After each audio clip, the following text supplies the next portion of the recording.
monde au féminin.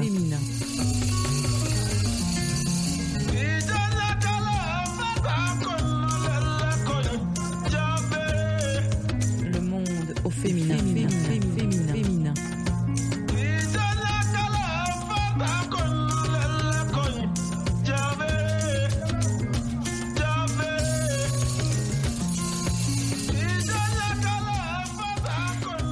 Chères auditrices, chers auditeurs, bienvenue à l'écoute de l'émission hebdomadaire de VOA Afrique, Le Monde au Féminin. Nathalie Barge pour vous servir et avec moi dans le studio Judith Omanda, militante des droits humains, cofondatrice et secrétaire générale de la diaspora gabonaise pour la démocratie et les droits de l'homme et la bonne gouvernance. Merci beaucoup d'être avec nous. Merci Nathalie, bonjour. Alors vous êtes issue d'une famille d'opposants, vous avez 30 ans. Vous êtes arrivé aux États-Unis, à New York, quand vous aviez 19 ans, tout juste 19 ans, après votre bac, pour poursuivre vos études. Vous avez obtenu en 2010 une licence en gestion d'entreprise et business administration. Et vous avez décidé de rentrer au Gabon pour y travailler, mais à cause de la situation politique et sociale du pays, vous revenez en Amérique au bout d'1 an. Au cours d'un séjour au Gabon en 2016, votre intérêt pour la politique grandit avec la présidentielle du 27 août. Vous vous impliquez dans la campagne électorale de l'opposition. Vous revenez aux USA avant la date du vote. Vous êtes membre actif de la diaspora gabonaise, donc aux USA. Vous coordonnez plusieurs activités, dont celle de New York. Vous êtes ancienne membre fondatrice du Conseil gabonais de la résistance de New York et du CGR international. On peut dire que c'est le mouvement qui soutient Jean Ping. Oui. Vous êtes une avide tweeteuse, n'est-ce pas, sur les droits humains. Vous faites des campagnes de sensibilisation sur la Déclaration universelle des droits de l'homme, la Constitution et le Code pénal gabonais. Merci beaucoup encore, Judith. De participer à cette émission. Vous êtes venu tout spécialement de New York pour faire l'émission avec nous. C'est pour ça que je vous en remercie doublement. Votre engagement politique, Judith, en tant que jeune femme, ça a commencé quand ? Disons que ça a commencé en 2016, du moins que c'est à ce moment-là qu'il y a eu le déclic.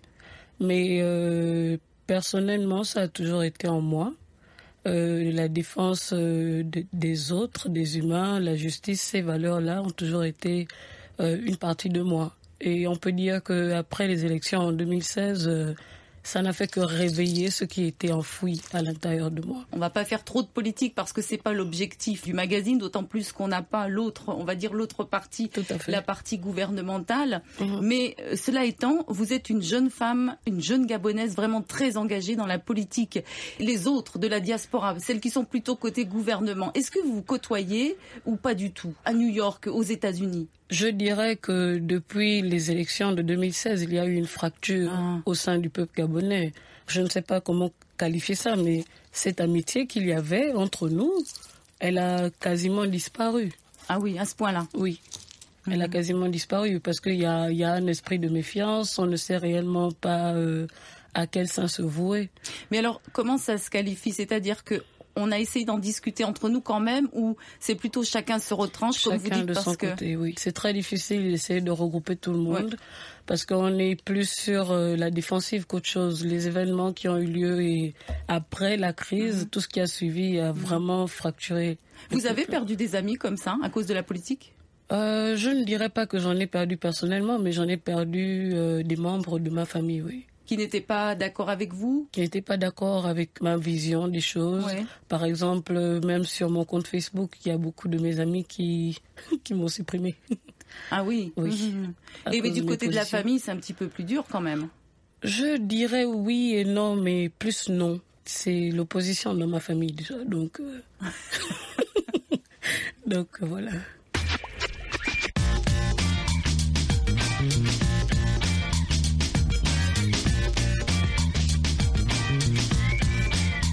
Dans la presse.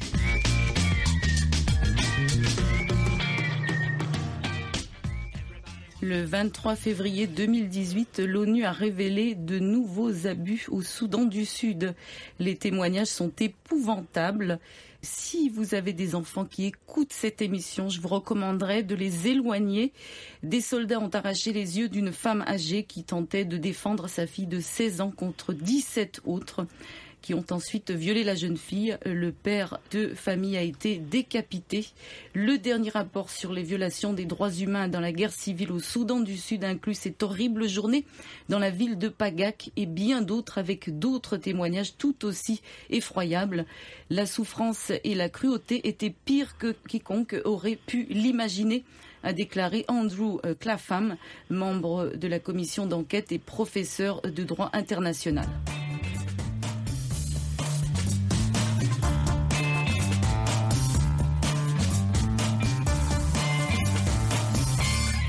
Judith Omanda, j'aimerais bien avoir votre réaction par rapport à ce que je viens de lire, cette nouvelle parmi tant d'autres, n'est-ce pas? Il est vrai que les violations des droits de l'homme sont enregistrées un peu partout à travers le monde. Pour ce qui est du Soudan, on en parle depuis plusieurs années. Soudan du Sud. Soudan du Sud, oui. On en parle depuis plusieurs années. Oui, c'est vrai. Il n'y a pas réellement grand-chose qui est fait à ce niveau-là. Aujourd'hui, par exemple, mon pays, le Gabon, vit la même chose. L'ONU aussi pas tout à fait quand même, c'est pas la guerre. Pas tout à fait, c'est pas la guerre effectivement, mais il y a une enquête qui a été ouverte au niveau du Gabon en septembre 2017 concernant les crimes et les délits qui ont été commis durant la crise électorale. Il y a eu des découvertes de fosses avec des corps, et ça c'est l'ONU qui le dit. Et aujourd'hui, il n'y a pas de suite par rapport à cette enquête-là, depuis septembre. Donc, je pense que c'est un problème que l'on retrouve un peu partout en Afrique aussi, des violations des droits humains. Et c'est assez étonnant qu'aujourd'hui, on constate que la femme gabonaise au Gabon est très silencieuse sur ce qui se passe au Gabon. On se demande pourquoi elle ne s'implique pas suffisamment. La femme a un rôle important à jouer dans la société. Je pense que la femme gabonaise peut très bien jouer un grand rôle. Les droits des femmes au Gabon, ça évolue un peu?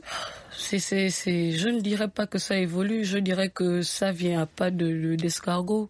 Mais il faut qu'on donne la possibilité aux femmes de pouvoir s'exprimer un peu plus sur la scène politique comme sur la scène sociale. Mais au Gabon, tout est corrompu. On a des femmes en politique qu'on pourrait citer, ou en tout cas des femmes qui seraient bien au devant de la scène ou pas? Il y a des femmes qui sont au devant de la scène. Actuellement, la majorité des femmes sont dans la diaspora, celles qui sont actives, mais il y en a aussi au Gabon. Je peux en citer quelques-unes à qui je voudrais rendre un brillant hommage. Il y a plusieurs femmes, même ici aux États-Unis, vous avez des femmes comme Cheryl Bennett, Belinda Onjembe, Rêve Velenombo, Dana Lezama, Béa Tuntum. En France, vous avez des femmes comme Laurence Ndon, Mengemeya, Amélie Zemo, Suzanne Barat, Claire Newman, Frédéric Adam. Au Gabon, vous avez des femmes charismatiques aussi, comme Chantal Miboto, comme Annie Léa Meye. Vous avez Chantal Evila. Vous avez Madame Oyugu aussi. Parole de femme.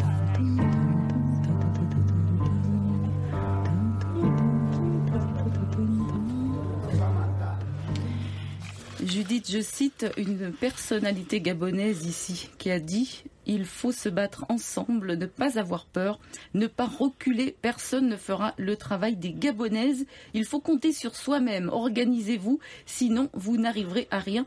Unissez vos efforts pour obtenir ce que vous voulez. » Qui a dit cela en 2013 en direction des commerçantes de Port-Gentil? Je vous laisse deviner. Chantal Evila. Votre maman, militante des droits des femmes, ancienne sénatrice du 3e arrondissement de Port-Gentil, aujourd'hui présidente de l'association des femmes résistantes de la capitale économique du Gabon. Je lui ai demandé quelle était la principale raison de son entrée en politique.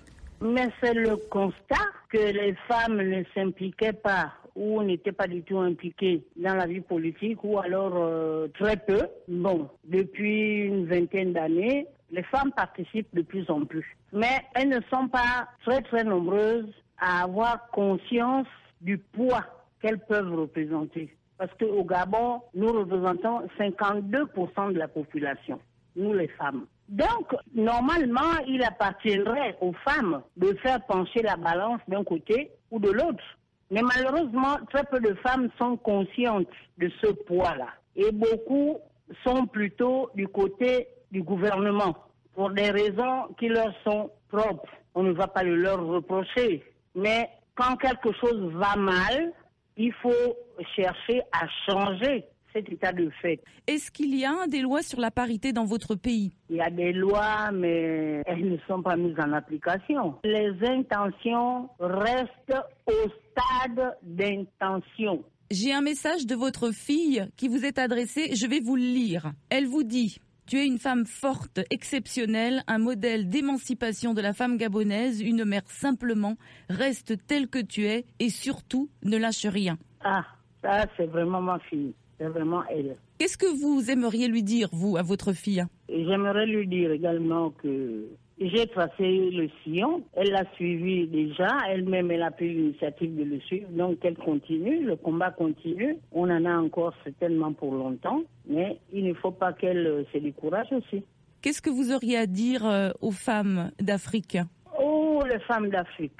Les femmes d'Afrique, il faudrait d'abord que nous soyons unis. Il faut que toutes les Africaines soient ensemble. Parce que ce n'est pas un combat qui peut aboutir si nous sommes éparpillés. Nous avons un combat commun. Donc il faudrait que nous nous donnions la main pour essayer de faire bouger les choses. Alors justement, est-ce que vous pourriez envisager un rapprochement avec des femmes qui sont du parti au pouvoir, par exemple? Pour le moment, les choses étant ce qu'elles sont, ce n'est pas possible. Sur certains points qui concernent toutes les femmes? Bon, peut-être sur certains points, mais ces points-là seront à regarder ensemble parce que honnêtement, nous ne regardons pas dans la même direction. Donc, ça va être difficile. C'est à voir. Est-ce que vous vous êtes déjà présenté à une présidentielle? Jamais, oh là là. Pourquoi? Mais parce que pour une présidentielle, il faut beaucoup de moyens pour faire la campagne. Emilienne Nevila, militante politique et défenseur des droits des femmes au Gabon.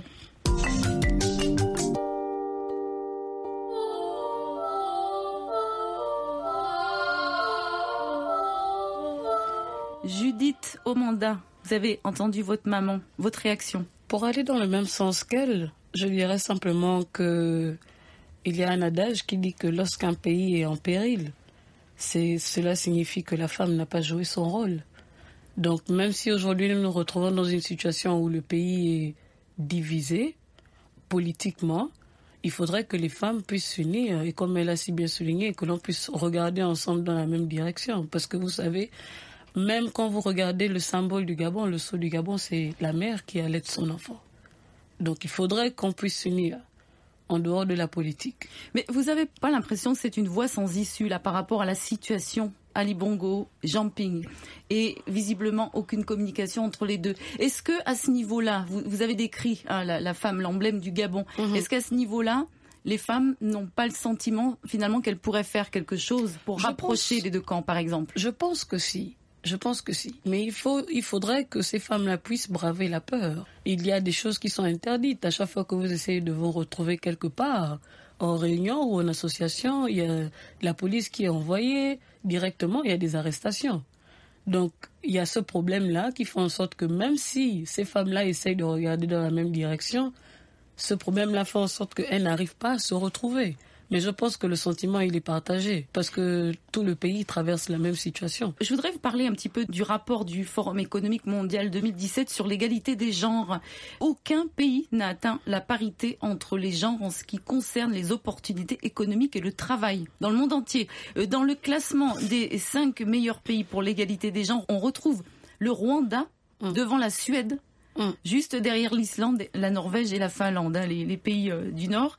Et le Gabon est 28e sur 52 pays africains. Là, c'est seulement sur les pays africains parce qu'il y a 144 pays. On a les États-Unis qui ont reculé à la 49e place sur 144. Oh, wow. Ils étaient à la 23e place. Une belle descente. Et le Gabon donc se situe en bonne position en ce qui concerne le développement humain. Donc c'est tout ce qui est éducation des jeunes filles, des petites filles, etc. Mais pas en matière d'égalité devant la loi. C'est ça qui vous intéresse. 41e rang sur 52, soit au même niveau que la Somalie. L'on note des retards notamment sur les droits de propriété, de veuvage et de divorce et une faible représentation des femmes en politique. Si jeunesse pouvait.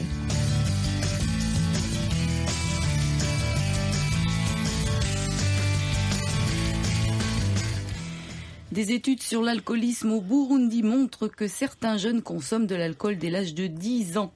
Notre correspondant Christophe Nkurunziza a tendu son micro à une jeune femme qui était dépendante de l'alcool. On l'écoute. Premièrement, j'étais devenue l'amie de la boisson alcoolisée. Je me comportais autrement après en avoir ingurgité des litres.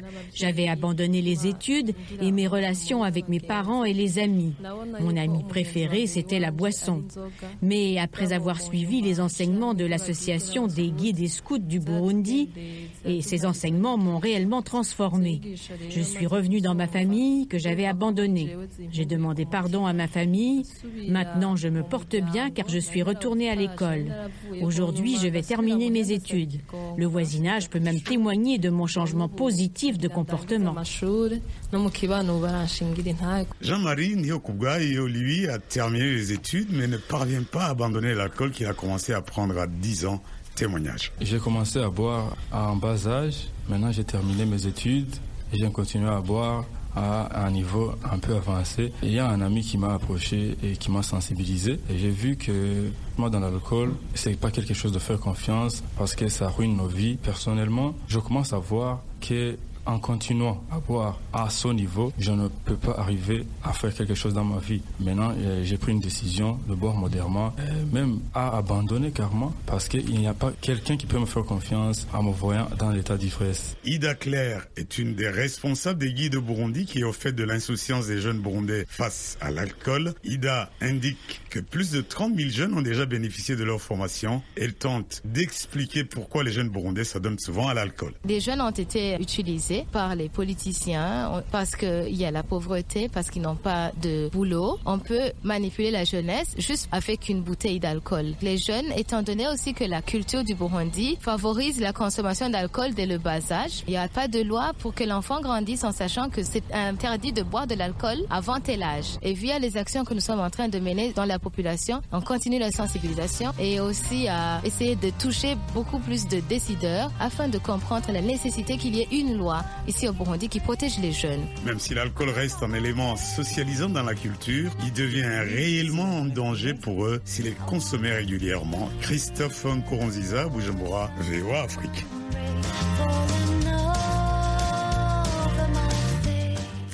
Judith Omondar, vous voulez revenir sur les questions légales en matière d'égalité devant la loi, la femme au Gabon, qu'est-ce qu'il y aurait à dire? Je ne sais pas si on pourrait qualifier ça d'égalité devant la loi, parce que quand on regarde comment les femmes aujourd'hui atteignent leur objectif, par exemple pour obtenir un emploi ou une promotion, la loi n'est pas mise en vigueur. Au Gabon, c'est la corruption, comme je le disais plus tôt. Il faut connaître quelqu'un, il faut être parenté à quelqu'un. Aujourd'hui, quand vous regardez toutes les femmes qui ont des grands postes au Gabon, qui sont cadres, elles sont forcément du parti au pouvoir, ou elles ont un frère, ou elles ont un parent qui les ont mis là.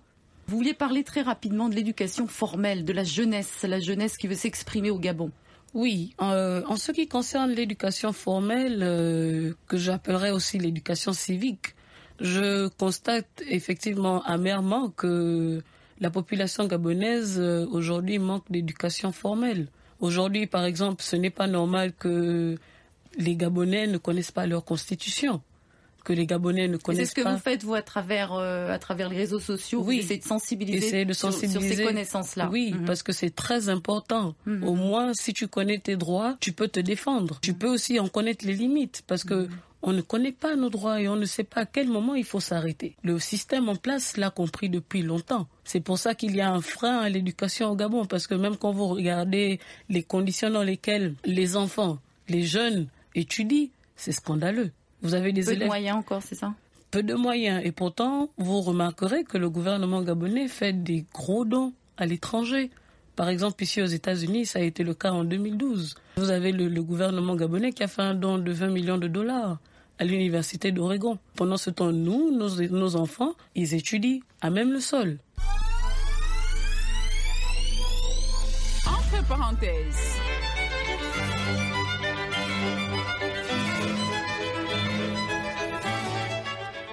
Suite à la tuerie dans un lycée de Parkland en Floride, aux États-Unis, ayant fait 17 morts et de nombreux blessés, le président Donald Trump a proposé d'armer les enseignants. Depuis cette fusillade, des lycéens se sont mobilisés à travers le pays pour que le gouvernement américain prenne des mesures sérieuses contre ce fléau. Pour une réaction, j'ai joint un professeur de l'université du Maryland, Erika Cefalo. Le problème est que tout le monde est si divisé et le NRA, National Rifle Association, a presque acheté nos congressmen. Et donc, c'est vraiment difficile même d'avoir cette conversation entre nous. Mes amis et mes collègues sont pour la plupart contre les armes. Et contre le port d'armes d'une manière générale, voilà, vous voulez dire? Oui, mais à l'université, la culture est très, très différente. Moi, je viens du Kentucky, en fait. Je connais bien cette culture rurale au milieu des États-Unis, au sud et au Midwest, où on croit qu'on a besoin des armes pour se protéger. J'ai de la famille qui sont complètement pour les armes. Donc, même au sein des familles, c'est très difficile à en parler. Avoir une vraie discussion, c'est très personnel. Le président Donald Trump a dit que si une telle mesure du port d'armes par des enseignants pouvait être envisagée, ce serait environ 20% des enseignants qui porteraient l'arme et ce seraient des adeptes des armes. Qu'est-ce que vous pensez de cela? L'idée que les professeurs auront des armes à l'université, cela me semble dangereux et irresponsable. On a déjà du mal à contrôler la police aux États-Unis qui tire déjà trop sur nos citoyens souvent innocents. Je ne peux pas imaginer les professeurs avec les armes à l'école. Impossible. Et alors vous, qu'est-ce que vous préconisez pour que ce type de fusillade n'ait plus lieu dans les écoles américaines, dans les écoles, les collèges, les lycées, les universités? Il faut vraiment qu'on reconsidère nos lois sur la porte des armes et qu'on commence à réduire le nombre de citoyens qui portent des armes et qu'on revoie les règles qui décident qui a le droit de porter des armes. Et aussi, il faut que nos représentants se détachent du NRA et dans les États, comme je viens de dire, au Midwest, au Sud, les États plus conservateurs. J'ai l'impression qu'on ne prend pas la question au sérieux.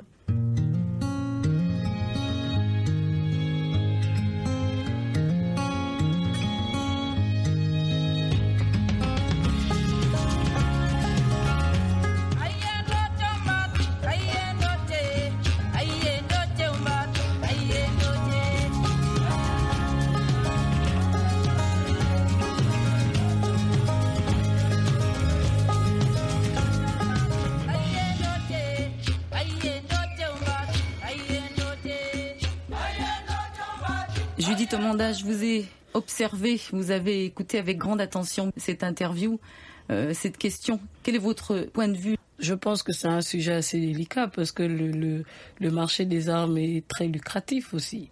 Donc réduire le nombre de personnes qui auraient des armes, je ne sais pas si le gouvernement aura la possibilité de le faire, mais il faut que ça se fasse. Il faudrait peut-être que les gens ici apprennent plutôt à dialoguer qu'à utiliser les armes. C'est ce que je dirais là-dessus. Et vous parliez d'éducation tout à l'heure. Est-ce qu'on n'a pas aussi un gros problème d'éducation aux États-Unis pour que des jeunes agissent ainsi? Tout ça, c'est le savoir-vivre. Ça revient à ce qu'on disait tout à l'heure, l'éducation formelle. Et en fait, depuis le début de ce débat, je ne sais pas si vous avez remarqué, personne n'a prononcé ce mot-là, éducation. Effectivement, il faudrait que sur la scène politique, qu'on élève le débat à ce niveau-là. Parce qu'on parle juste du NRA, mais on ne parle pas de cet aspect-là, de l'éducation. Je pense que si le peuple américain, comme tout peuple d'ailleurs, à travers le monde, avait cette éducation de base-là. Il faut commencer par avoir conscience et puis peut-être l'admettre, le reconnaître. Voilà. Qu'il y a effectivement un problème d'éducation quelque part. Il y a un problème d'éducation quelque part, oui. Parce que je pense que si vous connaissez vos droits, vous n'avez pas besoin d'utiliser une arme pour vous faire entendre. Judith Omanda, un grand merci pour votre participation. Merci, c'est moi qui vous remercie. Un grand merci également à Fredner Kayemit, à la production et bien sûr le plus grand des merci à nos auditrices et nos auditeurs. À très bientôt, au revoir. Arrête.